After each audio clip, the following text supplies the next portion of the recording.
ओला दुष्काळ जाहीर करण्यासाठी महाविकास आघाडीचे तीव्र आंदोलन।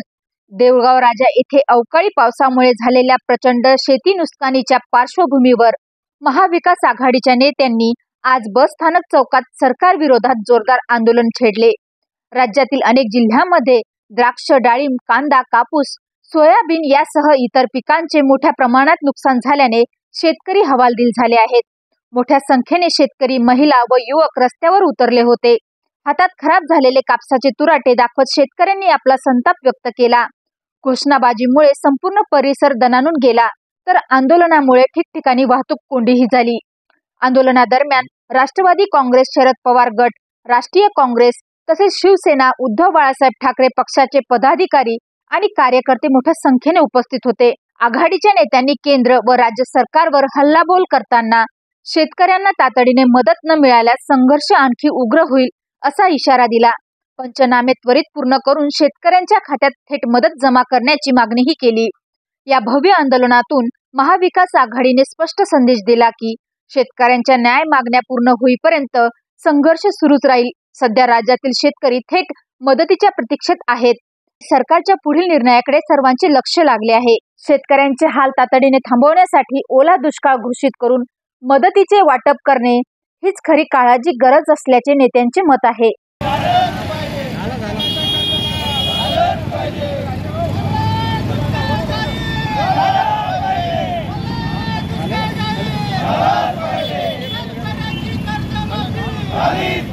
देऊळगाव राजा तहसील या ठिकाणी महाविकास आघाडीच्या वतीनं या ठिकाणी गेल्या 5 महिन्यापासून महाराष्ट्रामध्ये या जिल्ह्यामध्ये तालुक्यामध्ये पावसानं हाहाकार घातला।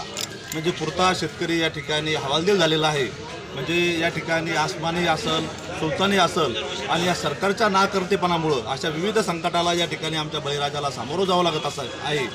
या ठिकाणी शेकडो हजारो एकर जमीन खरडून गेली, हजारो एकर जमिनीमधले पिकं पाण्यामध्ये बुडाले आणि म्हणून या शासनानं तटपुंजी मदत न देता या ठिकाणी हेक्टरी 50,000 रुपये मदत जाहीर करावी आणि या खोटारड्या सरकारनं निवडणुकीमध्ये जो जाहीरनामा सादर केला होता की बा आम्ही शेतकऱ्यांचा सातबारा कोरा करू, सरसकट कर्जमाफी करू, त्याची आठवण आम्ही या निमित्ताने या ठिकाणी करून देत आहोत। आणि आज आम्ही महाविकास आघाडीच्या वतीनं या ठिकाणी तहसीलदार यांच्या मार्फत शासनाला आमचे एक मागणी किंवा निवेदन आम्ही या ठिकाणी वाईट परिस्थिती महाराष्ट्रात शेतकऱ्यांसाठी निर्माण झालेली आहे। यावर सरकार काहीही बोलायला तयार नाही।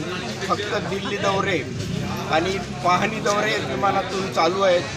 प्रत्यक्षात मदत जाहीर करायला मुद्दाम टाळाटाळ करत आहे। जे फडणवीस म्हणत होते का आम्ही सत्तेवर आलो तर 6,000 रुपये 7,000 रुपये सोयाबीनला भाव देऊ, तेच फडणवीस सरकार किंवा भाजप सरकार परदेशातून सोयाबीन आयात करून सोयाबीनचे भाव पाडतं। त्याचबरोबर कापसावरचा आयात कर 11% कमी केल्यामुळे कापसाचे भाव, कापूस आयात होईल आणि इथल्या शेतकऱ्यांची फार मोठं नुकसान होईल। आज ओला दुष्काळ जाहीर करण्याची परिस्थिती आहे। अर्धा एकर जमीन 10-10 फूट खरडून गेलेली आहे शेतकऱ्यांची। पूर्ण सोयाबीन, कपाशी पाण्यात गेलेली आहे।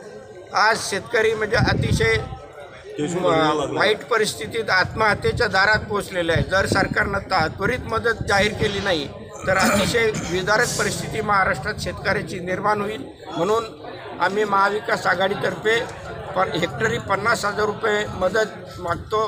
त्याचबरोबर संपूर्ण कर्जमाफी जे त्यांनी आश्वासन दिलं होतं ते त्यांनी पूर्ण करावं आणि ओला दुष्काळ जाहीर करावं एवढीच आम्ही मागणी करतो।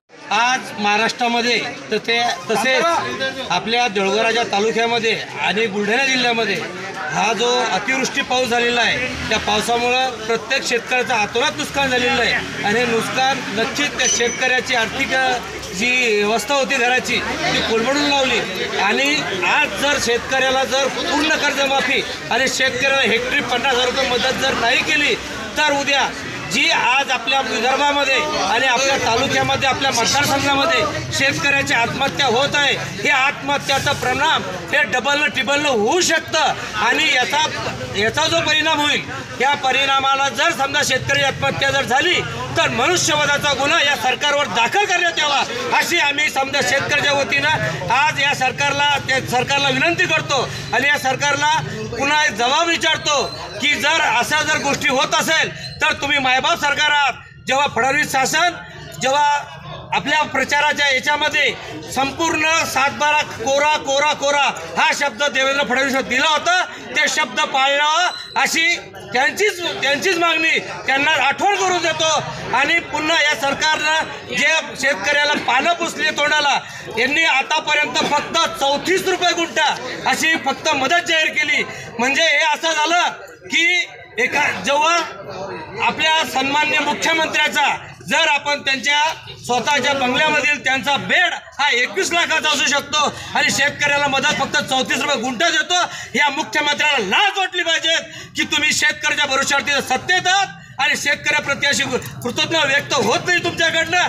तर या सरकारचा आम्ही निषेध व्यक्त करतो आणि माझ्या वतीने आणि माझ्या संपूर्ण महाविकास आघाडीच्या वतीनं या शेतकऱ्याला न्याय मिळावा हक्कासाठी आम्ही सन्माननीय तहसीलदार मॅडम यांना निवेदन दिलं आणि तात्काळ मदत ही शासनानं द्यावी।